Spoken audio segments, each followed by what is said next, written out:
خاي نجيز ما تبكو مسين جرت أوف خاي نقاسي أوكي خاي قاعد جنبي خاي دفي السلام عليكم ورحمة الله وبركاته. تفتح خوجم تخيني جرجيرتو سنين جنة الحمد لله قلت ربنا سنو جه هنا الرجع هنا مجالة الراهينة الراهينة نمني هم بيكردو أرومو دا غرنا منياتا أكسيتيه جودا نتيلة نوان هدو تكو كورونا دان fitina isa goone waan hedduu tokko keessaa baafne akkasuma jechuudha ammallee akka gaa feeruzaadhatti dawwallee gartee ha bira dheenu godhu yaana jechuudha akkasitti gaa akkasitti nufaan turaa gaa feerraa keenyaatilleen salaamtaa gaafadha. Assalaamu alaykum hordoftoota keenya naga qabdu jirtu. Egaa naga sin gaafachaa maaliif murtiin isteesini jechuun isinii murteessaa jechuudha. Maaliif yoo ittiin taate nuti akkas egaa hordoftoota keenya isinis waan nuun jettan illee ni fudhanna. Dhugumatti gartee namni egaa ilmi namaa walirra gartee obsaa fi arfee kana jechuun nama jabaadha nama sammuu jabaadha jeetiin amana. Nama jaartii ta'e fuudhee naawu yoo ta'e jaartii ta'e fuudhee agartee bikka biraa dhohoysee taa'u si wajjin taa'u akkana ta'a akka warra kan akka hojjetanii wajjin viidiyoo marii jirra jechuudha. Maaliif obsa dhiisii jennaan dhiisii xiibara kunne jechuudha. Si galtee maaliif namni kun ammana taata ammana dhiisii 50 olaan jeen dhiisu maaliif haadha ilmaan kiyyaa kanaan na duraa fillig jaa muma haa baasuun jaa garuu obsasaa lal akka bira taa'ee nagahan haasawuu isaatu anna biratti akka hiyyatti yoo laalutee ma fakkeenya Hamzeen ni dhaame gartee jaartii waa jalaan fuune dhugaa isaa dhaame ka jaartii isaatu jalaan fuudhin inni sanuu wartee dhufee irra kufee ilkeeni nyaadha jee maan uumtatti irraa baafna jechuun obsa buusi hin jiru fakkeenya tokko haaleetti fi'e sanumarraa'u an akka addatti satti jalaalee hogguu saamsee ilaalee tasaa laalu dhugotti obsa qaba nama obsaan sammuudhaan jabaati jeetti ilaala waan ajaa'ibaati uumaan rabbii huma akka adda addaa beete kanaafuu namni kun nama obsa qabu nama jabaadha nama biyyaaf illee ta'u jeetiin ajaa'ibsadha inni ajaa'ibsadha inni dinqisiifadhaas maaliifi egaa namni kun walirra akka gartee dandeetii walirra akka obsa qabu akkuma gartee fuulli nama addatti agartee yaani nama addaa sammuun namaas adda akka ta'e naa gala naa ifaa ta'e fakkeenya nagguun akkasii warra ilaalee hamzeetiin warra hamzeen nyaadhu malee ilkee nyaadhu malee jee amma inni yoo dhiisi jennaan achumatti stop ta'eeti gartee hayyee isuma akka baasisu naa godhii jee hayyee siifin godha abadan ashadu billaa akkasii walii jira qabadhaa kanaafuu haa bilbilaas gartee ammaan tanatti bilbilaa noor tokko jechuudha. Beekadhu dhimma isaatiin kan hunda na goosuu jiru. Barbaachisiitis dhibbattiin itti jira haadha ilmaaniitii. Isiidha malee dhimma isaatii miti. Maaliif yoo naan jette inni tokko wal hin fuune biyyootan. Lammaffaa irratti immoo namni tokko wajjin haasee fi wajjin dubbate jechuudha. Namni akka fedhe haa jiru malee anaa beekanii sinii naafuu beekadhu. Garuu bakka akkanaa kanarratti abbaa eeggata waan ofii. Abbaa eeggataa garuu qe'ee fi illee waan hundallee. An maqaa kiyyaafuu sirrii miti jechuudhaaf malee isiillee hiikee deemuun hin danda'a. Tabiraallee fuudhuu hin danda'a. Garuu dhiirummaa keetillee argisiisu wanti keessan hin mul'isu hin calaqqisiisu. Boodallee arrallee borullee ati immoo waan akkanaa tana fa'aa dhugaa seetee yookaan immoo arafeen akkam akka garaa laafeen si keessan dhufin ganaadhaan an garaa laafees siifii miti kan hin ta'u. Oromoon daafuu garaa laafa. Oromoolleen akkitti beekamtu garaa laafees. Bahara garaan isaanii. Si galee?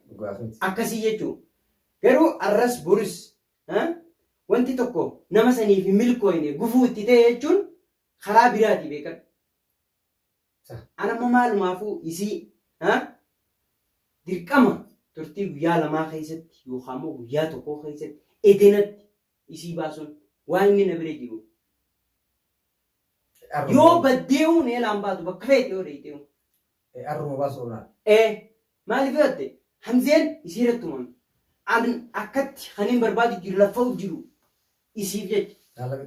Daa'imman kanaa Si galee namni tokko beeka yoo daa'ima walitti qabaachuu baate dhimma walirraan qabu. Erga daa'ima wajjin horate immoo haati daa'ima kanaa haa jiraattu jecha jaamuuf. Haadha manaa biraa yoo fuutellee beekadhu isiin akka haadhaa sanitti hin jiraachiftu. Ayyeedaadha jechuudha. Si galee haati garuu haadhuma yoomillee. An amma dhimma isii kana sirriitti qulqulleeffadhee adda baafachuudhaaf dirqama beekadhu deemnee dheenee amma akkasi qabadhu jechuudha. Akkasi hordoftoota keenya gara laafummaa osoo hin ta'in jechuudha kuni gartee Oromoon aadaa qaba safuu qaba. Si galee akkasitti jechuudha. Nuti waan hunda fara waliifillee irra darbuun ni jirti. Dogoggoruullee ni jira nam tokko.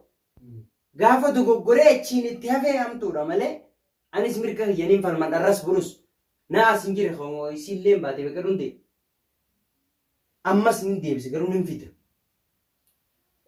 Mana baatee mana si bakka feetii tun lambaat. Amma ati dhageessa kallattiin mana beektaa maal beektaa biita kan malatti isiniin geessayee adiraan takka jirtu gartee akkana. Beekadhummaan tana. Maal beektaa amma gartee ni beektaa sarara diimaadha waan kun sarara diimaa guusin jan beeki namni addunyaa kanarra waan nama kafarsiisu.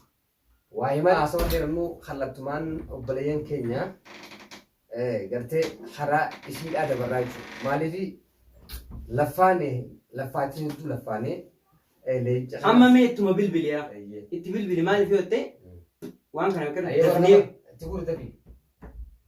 lakkoofseedhaan isin kanneen leegaa. Lakkoofseedhaan kanneen baasire maal taate? Lakkoofseedhaan kanneen beektooti. Ana. Assalamu alaikum.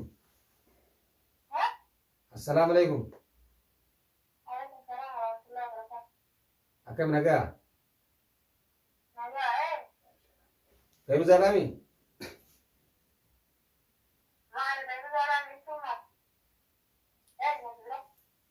Ree Fayru Zaa jechuun si gaafachuu maqaa keessa si gaafadde rakkoon qabu bara kun. An hundee seenaan naan jaan beektu.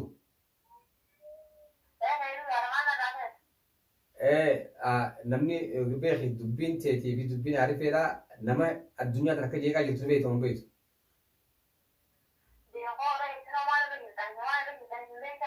Waan kanaa kun amma silaa waan kanaa kun sirrumaa silaa akka aadaa Oromottis.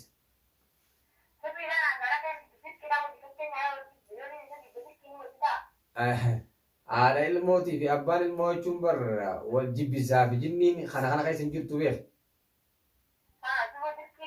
Laa dirqii miti lakkii. Yaaduma haaluma deemu jiru kanaahu agartee nama barbaacha kee karaa irraa akka ta'e yaada agartee si jidduu seennee si jidduu raaluudhaaf akka aadaa Oromootti hin danda'amu maal? Bara inni jiru dubbadhu immoo inni bara inni jiru kana bira jiru kana kophaati yaa.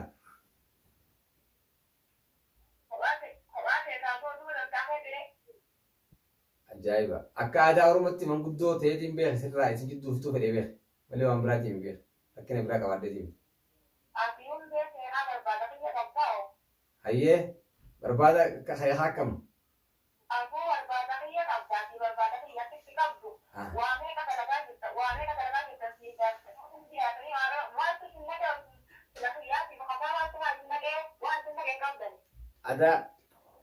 Adaan namni dirqama Oromummaa seenuu qabu nama lama wal dhabee gartee Oromoo haati qabdiiti namaan jidduu taa'ee fixaa bara.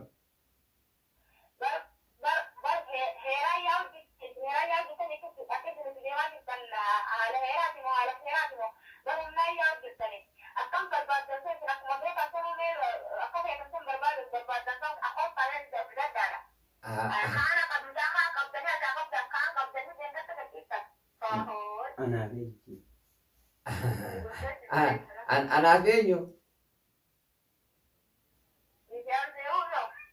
Ayyee adaa nutis rakkina guddaa qabnaahu.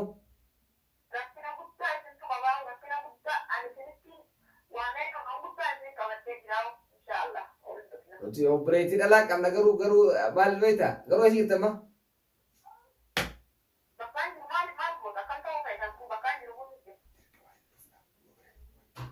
Mucaa naannoo bira jira bar dirqama nu ga'e jennaan dirqama mana keeroo fidaa bar sosaatiin katana.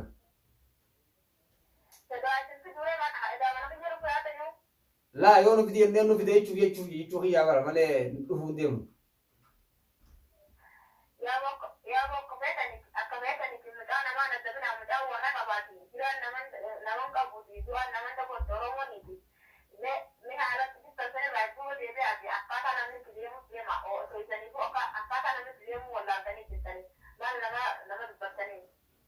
Sirriin jirre jechuudha.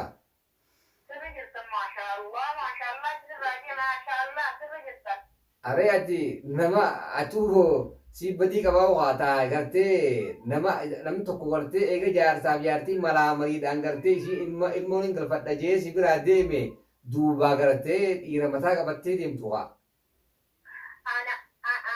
Nama dhaartu.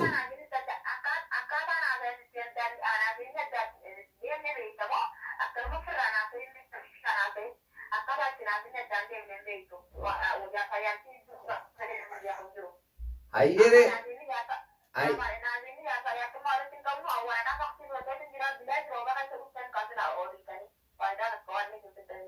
Laa takkaillee ayyee amma ilmoo namaa gadhiisa maali gara si nyaatte?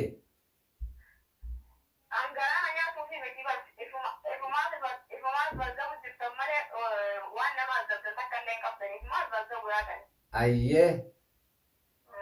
Adaan dhufuuta jettee jirtati. Daantu abbaa badii gootee keessatti daan barreessitee jirtaa'u.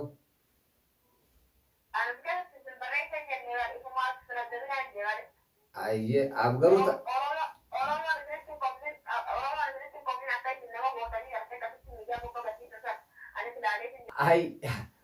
Hayyee reebe ati takkasiyyuu. Ilmaan kee feetu ati garuu.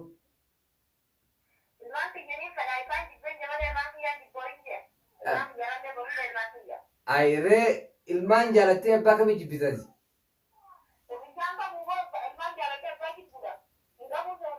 Laa nuti moo warra baara darbe dhufte nuti warra baara darbe doonii dhufne doonii yaada qabannee.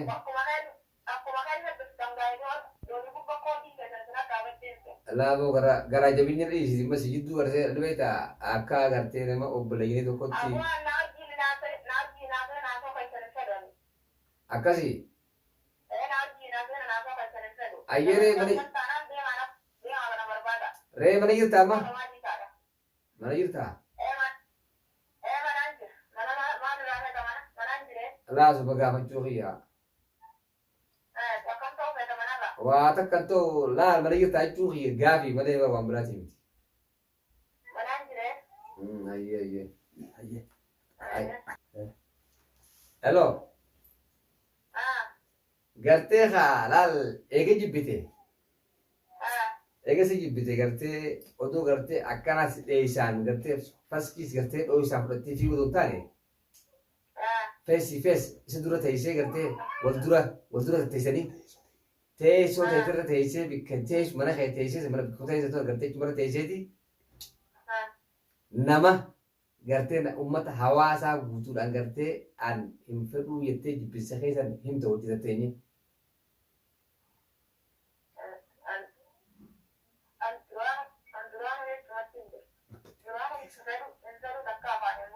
Ayyee bikkeetti argamtu eessaa amma? Haanotoni.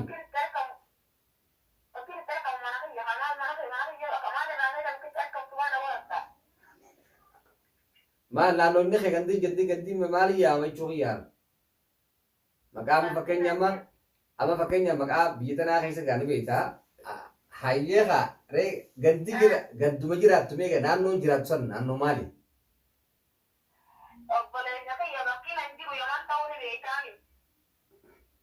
Yaman keessa eessa? Hayyee.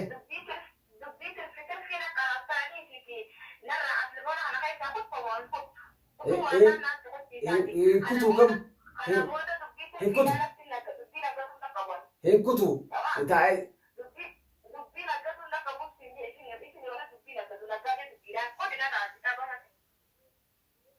Warra cufattee jirti gamna cufattee asala.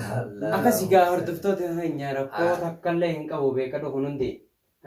Si jibbe jechuun jechi si jibbe jiru na dura teesseetuma yoo jettees na duuba teesseettees na biratti aadii waan takka rakkoon qabu.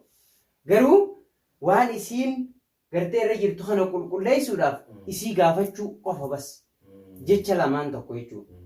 Akkamitti faksii godhattee yoomiin si hiikee yoom wal yaani waan tokko haasaa tokko lama gaafadde akkasitti namni tokko beekadhu addaan ba'uun jira hojii waan ergaan an deeme ta'e sani malee gaafaan an as jiru wal mariidhaan kunne si galee wal mariidhaan waan hundi wal mari'annee wal qixxeessinee kunne an jaalalasiillee hin qabu garuu ilmaanii jecha waan jedhamu tokko malee waan kana qulqulleessuun kiyya maal ni beekta isii bira dhaqeeti ammaan maa naasoo isii nati. Hedduu na gaddisiise hedduu takkaan